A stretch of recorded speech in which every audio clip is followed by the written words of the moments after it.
ಪ್ರಾರ್ಥನೆ ಮಾಡೋಣ. ಜೀವದಾಯಕ ಸರ್ವಶಕ್ತನಾದ ದೇವರೇ, ಯೇಸುವಿನಲ್ಲಿ ಮಹಿಮೆಯ ಮಾತುಗಳು ಈ ಸಂದರ್ಭದಲ್ಲಿ ಮಾತನಾಡಲು ನಮ್ಮ ಬಲಪಡಿಸಿ. ನಿನ್ನನ್ನು ಬಿಟ್ಟರೆ ನಮಗೆ ಯಾವ ಗೊತ್ತಿಲ್ಲ. ಶಿಲ್ಪೆ ಮೇಲೆ ಉಳಿದಂಥ ಸಪ್ತ ನುಡಿಗಳಲ್ಲಿ 6ನೇ ಮಾತು ಮಾತನಾಡುವುದಕ್ಕೆ ಸಿದ್ಧವಾಗುತ್ತದೆ. ಕರ್ತನೇ, ನಿನ್ನ ವಚನದಲ್ಲಿ ನನ್ನ ಬಲಪಡಿಸಿ ಉಪಯೋಗಿಸಿ. ನಿನ್ನ ಶಿಲ್ಪೆಯ ಅಡಿದಾವರಿಗೆ ನಾನು ಗುರುತು ಹಾಕಲ್ಪಟ್ಟವ, ನೀವು ಮಾತ್ರ ಮಹಿಮೆ ಕೊಡಬೇಕು. ನಜರೇತಿನ ಯೇಸು ಕ್ರಿಸ್ತನ ನಾಮದಲ್ಲಿ ಈ ಪ್ರಾರ್ಥನೆ ಬೇಡಿಕೊಳ್ಳುತ್ತೇವೆ. Hallelujah, hallelujah. ದೇವರ ಸ್ತೋತ್ರವಾಗಲಿ. ಸಮಯ 2:15, 15 ನಿಮಿಷಗಳ ಸಮಯ. ನಾನು ಸ್ವಲ್ಪ ಬೇಗ ಪಾತ್ರದಲ್ಲಿ ಮುಂದೆ ಸಾಕ್ತೀನಿ. ಈಗಾಗಲೇ 5 ಮಾತುಗಳು ನಾವು ಕೇಳಿಸಿಕೊಂಡೆ. 5 ಮಾತುಗಳಲ್ಲಿ ಶಿಲ್ಪೆ ಮೇಲೆ ಯೇಸು ಸ್ವಾಮಿ ಕೊಟ್ಟ 7 ಮಾತುಗಳಲ್ಲಿ ಪ್ರಾಮುಖ್ಯವಾದ ಮೊದಲ 3 ಮಾತುಗಳು ಮನುಷ್ಯರನ್ನ ನೋಡಿ ಹೇಳ್ತಾನೆ. 4ನೇ ಮಾತು ಮಧ್ಯಸ್ಥಿಕೆಯ ಮಾತಾಗಿ ಮಾತಾಡ್ತಾನೆ. ನಂತರ 5, 6, 7ನೇ ಮಾತುಗಳು ತಂದೆಯ ಜೊತೆಯಲ್ಲಿ, ಪರಲೋಕದ ಸಂಸ್ಥಾನದ ಜೊತೆಯಲ್ಲಿ ದೇವರು ಮಾತನಾಡಿರುವ ಸಂಗತಿಗಳನ್ನು ನಾವು ನೋಡ್ತೇವೆ. ಈ ಒಂದು ಶಿಲುಬೆ ಮೇಲೆ ಯೇಸು ಸ್ವಾಮಿ ಮಾತನಾಡಿದ ಈ ಮಾತುಗಳು ಇಡೀ ಪ್ರಪಂಚವನ್ನ ಕದಲಿಸಿದಂತ ಮಾತುಗಳು. ಯಾಕಂದ್ರೆ ಒಬ್ಬ ವ್ಯಕ್ತಿ ಕೊನೆಯ ಸಂದರ್ಭದಲ್ಲಿ ಮಾತನಾಡುವ ಮಾತುಗಳಿಗೆ ಬಹಳ ಪ್ರಾಮುಖ್ಯತೆ ಇರ್ತದೆ. ಅಂತ ಮಾತುಗಳಲ್ಲಿ ಇಡೀ ಪ್ರಪಂಚದ ಪುಟಗಳು ತಿರುಗಿಸಿ ಹಾಕಿದಾಗ ಚರಿತ್ರಾತ್ಮಕವಾಗಿ ಹೇಳಿದ ಸತ್ಯ ಏನಂದ್ರೆ, ಯೇಸು ಸ್ವಾಮಿ ಅವರ ಮಾತುಗಳು ಅದು ಗೋಲ್ಡನ್ ಲೆಟರ್ಸ್ ಆಗಿ ಬರೆಯಲ್ಪಟ್ಟಿದೆ. ಹಲ್ಲೆಲೂಯಾ. ಅದು ಗೋಲ್ಡನ್ ಲೆಟರ್ಸ್ ಆಗಿ ಬರೆಯಲ್ಪಟ್ಟಿದೆ. ದೇವರಿಗೆ ಸ್ತೋತ್ರವಾಗಿ. 6ನೇ ಮಾತಾಗಿ ಯೇಸು ಸ್ವಾಮಿ ಹೇಳಿದ ವಾಕ್ಯ ಈಗಲೇ ಕೇಳಿಸಿಕೊಂಡ್ವಿ. ಆದರೂ ಶಾಸ್ತ್ರದ ಮಾತು ನೆರವೇರುವ ಹಾಗೆ ನನಗೆ ದಾಹವಾಯಿತು, ನೀರಡಿಕೆ ಆಯಿತು ಅಂತ ನೀರನ್ನ ಹುಳಿ ರಸವನ್ನ ಅದಕ್ಕೆ ಕೊಟ್ಟರು. ಆದರೆ ತೆಗೆದುಕೊಳ್ಳಲಿಲ್ಲ ಸ್ವಾಮಿ. ಅದಾದ ತಕ್ಷಣವೇ ತೀರಿತು ಅಂತ ಹೇಳಿ, ಇಟ್ ಈಸ್ ಫಿನಿಶ್ಡ್ ಅಂತ ಹೇಳ್ತದೆ English.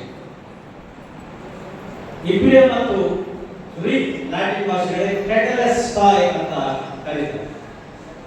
It is finished. Yesu ಸ್ವಾಮಿ ಹೇಳಿಲ್ಲ ಐ ಆಮ್ ಫಿನಿಶ್ಡ್ ಅಂತ ಹೇಳಿಲ್ಲ, ಇಟ್ ಈಸ್ ಫಿನಿಶ್ಡ್ ಅಂತ ಹೇಳ್ತಾರೆ. ಈ ಮಾತು ನಾವು ಗಮನದಲ್ಲಿ ಇಟ್ಕೊಳ್ಬೇಕು.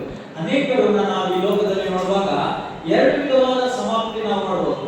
ತೀರಿತು ಅಂತ ಹೇಳುವಾಗ ಕೆಲವರು ರೋಗದಲ್ಲಿದ್ದಾಗ, ಕಷ್ಟದ ಸಂದರ್ಭದಲ್ಲಿದ್ದಾಗ, ಇನ್ನೇನು ತಮ್ಮ ಕೊನೆ ಉಸಿರಿರುವಾಗ ಬಹಳಷ್ಟು ಜನರು ಮಾತನಾಡುವ ಮಾತುಗಳನ್ನು ನಾವು ನೋಡ್ತೇವೆ. ಆಯ್ತು, ನನ್ನ ಕತೆ ಮುಗಿತೇನ, ತೀರಿತು, ಸಮಾಪ್ತವಾಯಿತು. ಆದರೆ ಯೇಸು ಸ್ವಾಮಿ ಹೇಳಿದಂತ ಮಾತು ಈ ತೀರಿತು ನಾನು ಮುಗಿದು ಹೋದೆ ಅಂತ ಹೇಳಿಲ್ಲ, ನನ್ನ ಕತೆ ಮುಗಿದೋಯ್ತು ಅಂತ ಹೇಳ್ತಾ ಇಲ್ಲ. It is a triumphal shout. It is a shout of victory. It is a shout of glory. ಆತನ ಕೂಗಿದ ಆ ಕೂಗು ದ ಕ್ರೈಸ್ಟ್ ಆನ್ ಕ್ರಾಸ್ ಅಂತ ಹೇಳ್ತಾರೆ. ಈ 6th ಕ್ರೈ ಏನಿದೆಲ್ಲ, it is not a cry, it is shout ಅಂತ. ಅದು ಗಂಭೀರವಾದ ವಿಜಯ ಧ್ವನಿ. ಯೇಸು ಸ್ವಾಮಿ ಶಿಲುಬೆ ಮೇಲೆ ಮಾತನಾಡಿದ ಯಾರ ಮಾತು?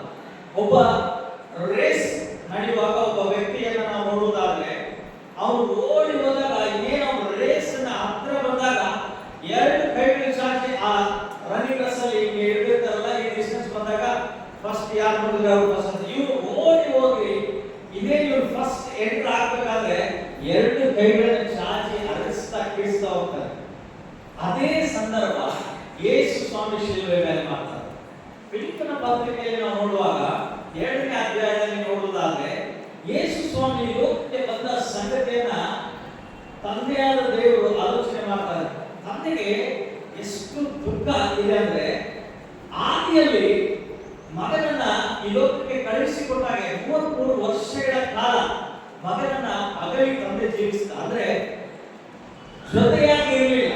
ಆತನು ಪರಲೋಕದಲ್ಲಿ, ಮಗನು ಭೂಲೋಕದಲ್ಲಿ. ಆದರೆ ಒಂದು ಯೋಚನೆ ಮೇಲೆ ಕಳಿಸಿದ್ದಾನೆ, ಒಂದು ಪ್ರಣಾಳಿಕೆಯನ್ನು ಹಾಕಿ ಕಳಿಸಿಕೊಟ್ಟಿದ್ದಾರೆ. ಇಲ್ಲಿ ನಾವು ನೋಡುವುದಾದ್ರೆ ಆತನು ಎಷ್ಟು ದೀನವಾಗಿ ದರ ಹಿಡಿದು ಬಂದ ಯೇಸು ಸ್ವಾಮಿ ಅಂದ್ರೆ, ಯೇಸು ಸ್ವಾಮಿ ಹಿಡಿದು ಬಂದಂತ ವಿಧಾನ, ಆತನು ದೇವರಾಗಿದ್ದ, ದೇವರಾಗಿದ್ದಾಗೂ ಸಹ ಮಾನವನಾಗಿ ದರ ಹಿಡಿದ. ಆತನು ಆಕಾಶವು ಆತನ ಸಿಂಹಾಸನವಾಗಿದೆ, ಭೂಮಿ ಆತನ ಪಾದಪೀಠವಾಗಿದೆ. ಆದರೆ ಆ ಸಿಂಹಾಸನದ ಮೇಲೆ ಚಿಕ್ಕದಾದ ತಾಯಿಯ ಗರ್ಭದಲ್ಲಿ ಬರುವುದಕ್ಕೆ ಇಷ್ಟಪಡೋಣ. ಯಾಕೆ ಇಷ್ಟಪಡೋಣ? ಯಾಕೆ ಅಷ್ಟು ತಪ್ಪಿಸಲ್ಪಟ್ಟ? Heaven was waiting for one word. ಪರಲೋಕವು 33 ವರ್ಷಗಳಿಂದ ಒಂದು ಪದ, ಯೇಸುವಿನ ಬಾಯಲ್ಲಿ ಒಂದು ಪದ ಬರಬೇಕಂತ ಕಾಯ್ತಾ ಇದ್ದಾರೆ. Total Heaven, angels, god almighty ಎಲ್ಲರೂ ಕಾದಿದ್ದು ಒಂದು ವಿಚಾರಕ್ಕಾಗಿ. ಆ ಒಂದು ವರ್ಡ್ ಏನಂದ್ರೆ ಯೇಸು ಸ್ವಾಮಿ ಶಿಲುಬೆ ಮೇಲೆ ಇಟ್ ಈಸ್ ಫಿನಿಶ್ಡ್ ಅಂತ ಹೇಳೋ ವರ್ಡ್ಗಾಗಿ ಕಾಯ್ತಾ ಇದ್ದಾರೆ. Everyone was waiting, heaven is waiting. ಪರಲೋಕವು ಕಾಯ್ತಾ ಇದೆ ಈ ವರ್ಡ್ಗೋಸ್ಕರ. ಯಾವಾಗ ಯೇಸು ಸ್ವಾಮಿ ದೇವಾದಿ ದೇವರು ಸಂಜಾ ದೇವರು ಎದ್ದು ನಿಂತಿದ್ದಾನೆ, ಕಮಾನ್ ಕಮಾನ್ ಮೈ ಸನ್, ಯಾವಾಗ ನೀನು ಹೇಳ್ತೀಯ ಇಟ್ ಈಸ್ ಫಿನಿಶ್ಡ್ ಅಂತ. ಯಾಕೆಂದ್ರೆ ನಾನು ಕೊಟ್ಟ ಕಾರ್ಯಗಳು ಮುಗಿತಾ ಇದೆ, ಈ ಲೋಕದ ವಿಮೋಚನೆ ಕಾರ್ಯ ಮುಗಿತಾ ಇದೆ, ಪ್ರಣಾಳಿಕೆ ಹಾಕಿದ ಆ ಸಂದರ್ಭಗಳು ಸಂಗತಿಗಳು ಮುಗಿದು ಹೋಗ್ತಾ ಇದೆ. ದೇವರಿಗೆ ಸ್ತೋತ್ರವಾಗಲಿ, ಸಂತೋಷವಾಗಿ ಎದುರು ನೋಡ್ತಾ ಇದ್ದಾರೆ. ಪ್ರೀತಿಯ ದೇವರೇ, ಒಬ್ಬ ಯಾಜಕನು 5 ಬಲಿಗಳನ್ನು ಅರ್ಪಿಸಬೇಕು. ತೀರಿತು ಅಂತ ಹೇಳುವುದಾದ್ರೆ, ಒಂದು ವೇಳೆ ನಾರ್ಮಲ್ ಆದಂತ ಪರ್ಸನ್ ತೀರಿತು ಅಂತ ಹೇಳೋದಾದ್ರೆ, ಈಗ ನಾನು ಯಾರಿಗಾದ್ರೂ ಸಾಲ ಕೊಡಬೇಕಾಗಿತ್ತು, ಆ ಸಾಲ ಕೊಡುವಾಗ ಅದರಲ್ಲಿ ಅರ್ಧ ಕೊಟ್ಟು ಇನ್ನು ಅರ್ಧ ಮತ್ತೆ ಕೊಡ್ತೀನಿ ಅಂತ ಹೇಳಿದಾಗ, when I come to last time, ಆ ಲಾಸ್ಟ್ ಪೇಮೆಂಟ್ ಮಾಡುವಾಗ ಅದನ್ನು ಕೊಡುವಾಗ ನಾನು ತೀರಿತು ಅಂತ ಅಲ್ಲಿ ಹೇಳಲ್ಪಡ್ತದೆ. ಯಾಕೆಂದ್ರೆ ಇಟ್ ಈಸ್ ಫಿನಿಶ್, ಕ್ಲಿಯರ್. ಹಂಗೆ ಯೇಸು ಸ್ವಾಮಿ ಮಹಾಯಾಜಕನಾಗಿ ಸೂಚನೆ ಆಗಿದ್ದಾನೆ. ಆ ಯಾಜಕನು ಹೇಗೆ ನಾವು ಸೂಚಿಸ್ತಾನೆ ಅಂದ್ರೆ, ಇನ್ನೊಬ್ಬರು ಯಾಜಕನು ಬೇಗ ನಾನು 5 ಬಲಿಗಳನ್ನ ಅರ್ಪಿಸಬೇಕಾಗಿತ್ತು. 5 ಬಲಿಗಳನ್ನು ನಾವು ಅರ್ಪಿಸಿದಾಗ ಮಾತ್ರ ಆ ಬಲಿಗೆ ಅರ್ಥವಾಗ್ತದೆ. ಅದೇ ರೀತಿ ಯೇಸು ಸ್ವಾಮಿ ಯಾಕೆ ಈ ಶುಭ ಶುಕ್ರವಾರದಂದೇ ಬಲಿಯಾದ, ಯಾಕೆ ಎಕ್ಸಾಕ್ಟ್ ಆಗಿ 9 ಗಂಟೆಗೆ ಸ್ವಾಮಿ ಶಿಲುಬೆಗೆ ಹಾಕಿದ್ರು, ರಾತ್ರಿ ಎಲ್ಲ ವಿಚಾರಣೆ ಮಾಡಿದ್ರು, ಬೆಳಗ್ಗೆ 6 ಗಂಟೆಗೆ ಪಿಲಾತನ ಮುಂದೆ ಬಂದು ಸಂಜೆ 6 ಗಂಟೆಗೆ ಯೇಸು ಸ್ವಾಮಿನ ಯಾಕೆ ಶಿಲುಬೆಯಿಂದ ಇಳಿಸಿದ್ರು ಎನ್ನುವಂತ ಈ ಮಾತುಗಳನ್ನು ನಾವು ಒಂದು ಸಾರಿ ಗಮನಿಸೋಣ. 5 ಬಲಿಗಳಿರ್ತದೆ. ಯಾಚಕನು 5 ಬಲಿಗಳು ಕೊಟ್ಟಾಗ ಹೊರಗಡೆ ಬಂದು ಹೇಳ್ತಾನೆ ಟೆಟೆಲೆಸ್ಟಾಯ್ ಅಂತ ಹೇಳ್ತಾನೆ. ಅಂದ್ರೆ ಇಟ್ ಈಸ್ ಫಿನಿಶ್ಡ್. ನಿಮ್ಮ ಪಾಪ ಪರಿಹಾರದ ಬಲಿಯು ಸಂಪೂರ್ಣವಾಗಿ ಮುಗಿದಿದೆ. ಆ ವರ್ಷಕ್ಕೆ ಪ್ರಾಯಶ್ಚಿತ್ತದ ಬಲಿ ಕಂಪ್ಲೀಟ್ ಆಯಿತು. ಹಾಗಾದ್ರೆ ನಾವು ಬೇಗ ನೋಡೋಣ. ಮಹಾಯಾಜಕನಾದ ಯೇಸು ಸ್ವಾಮಿ ಆ ಕಲ್ವರಿ ಶಿಲುಬೆ ಮೇಲೆ ಮಾಡಿದಂತ ಆ 5 ಬಲಿಗಳು ಯಾವುದು ಅಂತ ನಾವು ನೋಡೋದಾದ್ರೆ, ಮೊದಲು ಮುಂಜಾನೆ 6 ಗಂಟೆಗೆ, ಇದೆಲ್ಲ ನಾನು ರೆಫರೆನ್ಸ್ ಕೊಡಕ್ಕೆ ಸಮಯ ಇಲ್ಲ, ಯೋಗದನ್ನ ನಾವು ನೋಡ್ತೀವಿ. ಮುಂಜಾನೆ ಆಗುತ್ತಿರುವಾಗ ಹೋಗಿ ದೇವರಿಗೆ ಮಕ್ಕಳಿಗೋಸ್ಕರ ಏನ್ ಮಾಡಂತೆ ಬಲಿನ ಅರ್ಪಣೆಗಳನ್ನ ಯಜ್ಞವನ್ನು ಒಪ್ಪಿಸ್ತಾರೆ. ಮಾರ್ನಿಂಗ್ 6 AM ಬರ್ನ್ ಆಫರಿಂಗ್ ಅಂತ ಕರೀತಾರೆ. ಅದು ದಹನ ಬಲಿ.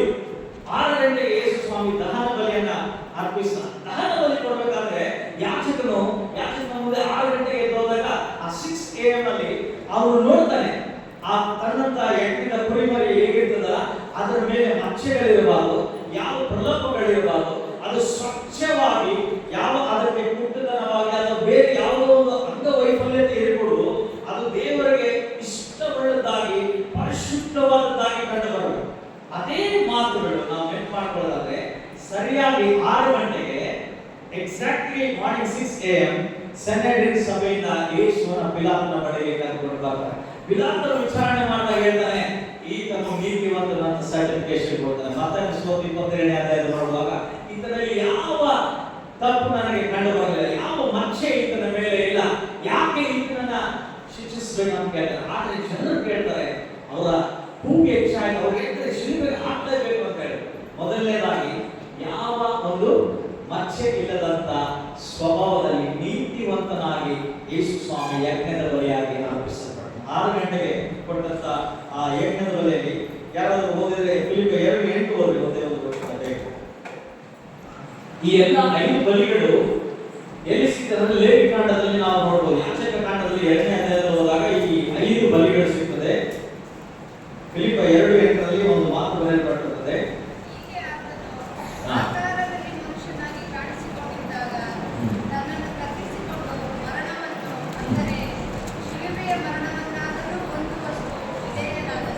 ಶಿಲುಬೆ ಮರಣ ಒಂದು ವಸ್ತು ವಿಧೇಯನಾದ್ದರಿಂದ ಮೊದಲನೇ ಬಲಿ 6 ಗಂಟೆಗೆ ಅರ್ಪಿಸ್ತಾನೆ ಸ್ವಾಮಿ. ಆ ಬಲಿ ಯಾವುದಂದ್ರೆ ಬರ್ನ್ಸ್ ಆಫರಿಂಗ್, ದಹನ ಬಲಿ ಆಗೋಯ್ತು. 9 ಗಂಟೆ ಆದಾಗ ಯೇಸುವಿಗೆ ಡಿಕ್ಲೇರ್ ಆಯಿತು, ಡೆತ್ ಸೆಂಟೆನ್ಸ್ ಮರಣಕ್ಕೆ ಹಾಕಬೇಕಂತ ಶಿಲುಬೆಗೆ ಹಾಕಿದ್ರು. ಎಕ್ಸಾಕ್ಟ್ಲಿ 9 ಗಂಟೆಯಿಂದ 3 ಗಂಟೆವರೆಗೆ ಶಿಲುಬೆ ಮೇಲೆ ನೇತು ಹಾಕಲ್ಪಟ್ಟಿದ್ದ. 9 ಗಂಟೆಗೆ ಅರ್ಪಿಸಬೇಕಾದ ಬಲಿ ಏನಂದ್ರೆ ಯಾಜಕನ ಬಳಿಯಲ್ಲಿ ಬಂದು ಕೊಡುವಾಗ ನೀಲ್ ಆಫರಿಂಗ್ ಅಂತ ಹೇಳ್ತಾರೆ, ನೈವೇದ್ಯ ಬಲಿ ಅಂತ ಕರೀತಾರೆ ಅದನ್ನ. ನೀಲ್ ಆಫರಿಂಗ್ ಅಂದ್ರೆ ನೈವೇದ್ಯ ಬಲಿ.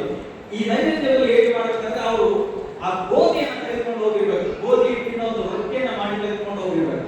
ಆ ನೈವೇದ್ಯ ಬಲಿ ಅದು ಅರ್ಪಣೆ ಮಾಡಬೇಕು ದೇವರ ಮುಂದೆ. ಆ ಗೋಧಿಯನ್ನ ಗೋಧಿ ಹೇಗೆ ಬರ್ತದೆ ನಮ್ಗೆ ಗೊತ್ತಿದೆ.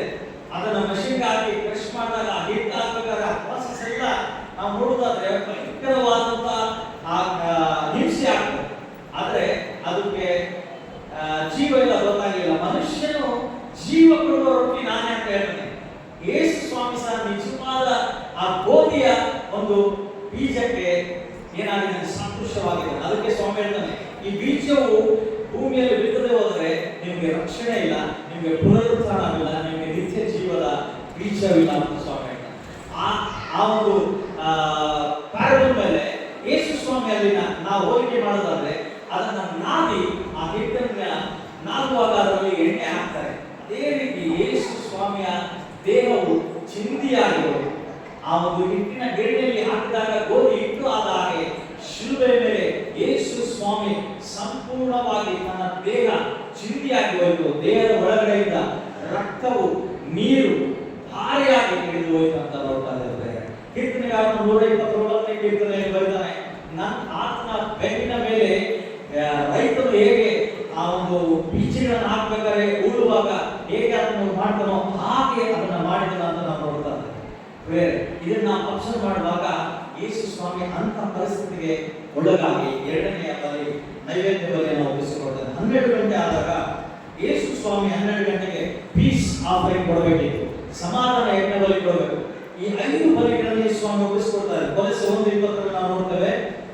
1:20 ಆತನು ಸಮಾಧಾನ ಮಾಡಿದನು. ಹೇಗೆ ಮಾಡಿದನಂದ್ರೆ ತಂದೆಯಾದ ದೇವರಿಗೆ ಕೋಪ ಇತ್ತು. ಯಾರ ಮೇಲೆ ಅಂದ್ರೆ ಮನುಷ್ಯರ ಮೇಲಲ್ಲ, ಪಾಪದ ಮೇಲೆ ಕೋಪ ಇತ್ತು. 1ನೇ ಅಧ್ಯಾಯದ 20ನೇ ವಚನ ಹೇಳ್ತದೆ, ಆತನು ಶಿಲುಬೆ ಮೇಲೆ ಸುರಿಸಿದ ರಕ್ತದಿಂದ ತಾನು ಸಮಾಧಾನವನ್ನು ಉಂಟು ಮಾಡಿ ಭೂಪರಲೋಕಗಳಲ್ಲಿರುವ ಸಮಸ್ತವನ್ನು ಆತನ ಮೂಲಕ ತನಗೆ ಸಂಧಾನ ಮಾಡಿಕೊಳ್ಳಬೇಕೆಂದು ನಿಷ್ಕರ್ಷ ಮಾಡಿದನು. ದೇವರಿಗೆ ಸ್ತೋತ್ರವಾಗಿ. ಕೊಲೊಸ್ಸೆ ಪತ್ರಿಕೆ 1:20 ನಾವು ಓದಿದ ವಾಕ್ಯದ ಪ್ರಕಾರ ದೇವರು ನಮಗೆ ಸಮಾಧಾನ ಯಜ್ಞ ಬಲಿಯನ್ನು ತಂದೆಯಾದ ದೇವರಿಗೆ ಅರ್ಪಿಸ್ತಾರೆ. ಅಲ್ಲಿ ನಡೆದಂತ ಆ ದೇವರ ಒಂದು ಕೋಪಕ್ಕೆ ನಮ್ಮ ಪಾಪಗಳು ನಿಮಿತ್ತವಾಗಿ ದೇವರು ನನ್ನನ್ನು ಅರ್ಪಿಸಿಕೊಟ್ಟ ಸಮಾಧಾನ ಬಲಿಯಾಗಿ. 4ನೇದಾಗಿ ನೋಡೋಣ, ನಾವು 3 ಗಂಟೆಗೆ ಅರ್ಪಿಸ್ತಾರೆ. ಅದು 2 ಬಲಿಗಳು ಅಡ್ಡಾಯಿತು. ಅದನ್ನ ಮೊದಲನೇದು ಸಿನ್ ಆಫರಿಂಗ್, ಅಪರಾಧ ಬಲಿ ಅಂತ ಕರೀತಾರೆ. 2ನೇದು ಪಾಪ ಪರಿಹಾರದ ಬಲಿ ಅಂತ ಕರೀತಾರೆ. ಅಪರಾಧ ಬಲಿ ಬಂದು ದೇವರಿಗೆ ಮನುಷ್ಯನು ವಿರೋಧವಾಗಿ ಮಾಡಿದಂತ ಕಾರ್ಯಗಳಿಗೆ ಅರ್ಪಿಸುವಂಥದ್ದು. ಈ ಕಾರ್ಯಗಳಿಗಾಗಿ ನೋಡುವಾಗ ದೇವರು ಯೇಸು ಸ್ವಾಮಿ ಆ ರಾತ್ರಿ ಮಧ್ಯಾಹ್ನ 12 ಗಂಟೆಯಿಂದ ಕತ್ತಲೆ ಕವಿದು ಹೋಗಿದ್ದು. ಆ ಕತ್ತಲೆ ಕವಿದಾಗ ಆ ಡಾರ್ಕ್ನೆಸ್ ಅಲ್ಲಿ ದೇವರು ಆ ಪಾಪದ ಸಂಕೇತವಾದ ಆ ಒಂದು ಡಾರ್ಕ್ನೆಸ್ ಜೊತೆ, ಅಂಧಕಾರದ ಜೊತೆ ಯುದ್ಧ ಮಾಡಿ ನಮಗೆ ದೇವರು ಆ ಬಲಿಯನ್ನು ದೇವರಿಗೆ ಅರ್ಪಿಸಿಕೊಟ್ಟ. 3 ಗಂಟೆಗೆ ಪ್ರಾಯಶ್ಚಿತ್ತ ಬಲಿ ದೇವರು ಕೊಟ್ಟ ತಕ್ಷಣವೇ ಆ ಬಲಿಗೆ ನಾವು ಪಾಪ ಪರಿಹಾರವಾಯಿತು. ಲಾಸ್ಟ್ ಆಗಿ ಕೊನೆಯದಾಗಿ 5ನೇದು ಮನುಷ್ಯನಿಗೆ ವಿರೋಧವಾಗಿದ್ದದ್ದು ಅಪರಾಧ ಬಲಿಯಾದ ತಕ್ಷಣವೇ 6 ಗಂಟೆಗೆ ಸರಿಯಾಗಿ ಯೇಸುವನ್ನ ಇಳಿಸುವಾಗ ಮನುಷ್ಯರ ಅಪರಾಧಕ್ಕೆ ಪ್ರತಿಯಾಗಿ ಆಗಬೇಕು. ಅಂದ್ರೆ ಅಲ್ಲಿದ್ದಂತ ಒಬ್ಬ ಶಿಷ್ಯನ, ಸೀಕ್ರೆಟ್ ಶಿಷ್ಯ ಅರಿಮತ್ತಾಯ, ಆ ಅರಿಮತ್ತಾಯನ ಯೋಸೇಫನ ಒಂದು ಸಮಾಧಿಯಲ್ಲಿ ಆತನನ್ನ ಇರಿಸಿದರು ಅಂತ ನೋಡ್ತಾ ಇದ್ದೀವಿ. ಈ ಕಾರ್ಯಗಳು ನೋಡುವಾಗ ಯೇಸು ಸ್ವಾಮಿ ಹೇಳಿದ ಒಂದೇ ಮಾತು. ದಾನಿಯೇಲನ ಗ್ರಂಥ 9ನೇ ಅಧ್ಯಾಯ ತೆಗೆದಾಗ ಆ 5 ದಹನ ಬಲಿಗಳಿಗೂ ಆಗುವವರೆಗೂ ಅಲ್ಲಿ ಗಬ್ಬಲೆ ತುಂಡರು ಬಂದು ಸಹ ದಾನಿಯೇಲನ ಬಿಟ್ಟಲ್ಲ, ಮಾತಾಡಕ್ಕಾಗಲ್ಲ. ಯಾಕಂದ್ರೆ ಅಂಟಿಲ್ ಅದು ಫಿನಿಶ್ ಆಗುವವರೆಗೂ ಅವನಿಗೆ ಅದು ಮಾತಾಡ್ಸಕ್ಕಾಗಲ್ಲ. ಬಿಕಾಸ್ ಆ ಒಂದು ಯಜ್ಞದ ಮಧ್ಯದಲ್ಲಿ ಯಾರು ನಿಲ್ಲಿಸಂಗಿಲ್ಲ.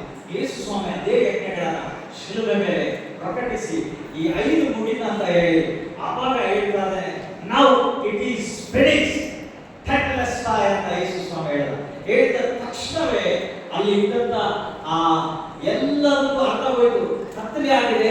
ಯೇಸು ನೋಡಿದ್ರೆ ಕೂಗ್ತಾ ಇದ್ದಾನೆ. ಅಲ್ಲಿದ್ದಂಥವ್ರು ಅಯ್ಯೋ ಆಯ್ತು ಅಂತ ಕೂಗ್ತಾ ಇದ್ದಾನೆ ಅಂತ ಸಡನ್ ಆಗಿ ಅನೇಕ ಅದ್ಭುತ ಕಾರ್ಯಗಳು ನಡೆದವು.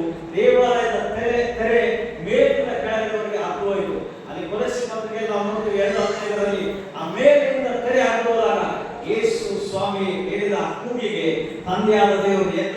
ಪರಲೋಕವೆಲ್ಲ ಚಪ್ಪಳೆ ಹೊಡೆದು ಈಗ ಕರ್ತನನ್ನ ಮೇಲಿನಿಂದ ಕೆಳಗೆ ಹರಿದು ಬಿಟ್ಟರೆ. ಯಾಕೆ ಅದು ಹರಿದುಬಿಟ್ಟಂದ್ರೆ ಅದು ಎಷ್ಟು ಮಂದವಾಗಿರ್ತದೆ ಅಂದ್ರೆ ಈವನ್ ಅಲ್ಲಿ ಆನೆಗಳನ್ನ ಎಳೆಸಿದ್ರು ಸಹ ಅದು ಕಟ್ಟಾಗಲ್ಲ. ಆದರೆ ನಮ್ಮ ಪಾಪಗಳ ಅದು ಯಾವ ಸೂಚನೆ ಆಗಿದೆ ಅಂದ್ರೆ ದೇವರಿಗೆ ನಮಗೆ ಏಷ್ಯಾನೆ ಅಂತ 5 ಹೇಳಿದ ಪ್ರಕಾರ ನಮಗೆ ದೇವರಿಗೆ ಅಡ್ಡಿಯಾದ ಪಾಪಗಳ ಸಂಬಂಧವಾಗಿದೆ. ಅದು ಅದನ್ನ ಯಾವಾಗ ದೇವರು ಹರಿದನಂತೆ ಮೇಲಿಂದ ಕೆಳಗಡೆವರೆಗೆ ಇರ್ತಾನೆ, ಅರ್ಥ ತಕ್ಷಣವೇ ನಾವು ಈ ದಿನ ದೇವಾಲಯದಲ್ಲಿ ಕೂತಿದ್ದೀವಂತೆ ಆತನು ಅವರಿಗೆ ಇಸ್ಪಿರಿಸ್ಟ್ ಅಂತ ಹೇಳಿದ ಕಾರಣ.